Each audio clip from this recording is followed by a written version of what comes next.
האטמון הזה כולל המון מטבעות מהתקופה האסלאמית הקדומה. יש פה חצאי מטבעות, רבעי מטבעות, מאוד מאוד ייחודי.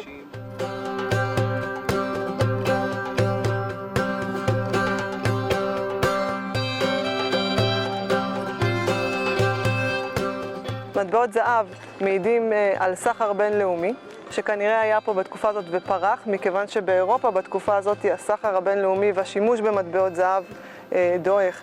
לכן זה מאוד מאוד נדיר ויש לזה חשיבות רבה מבחינת המחקר.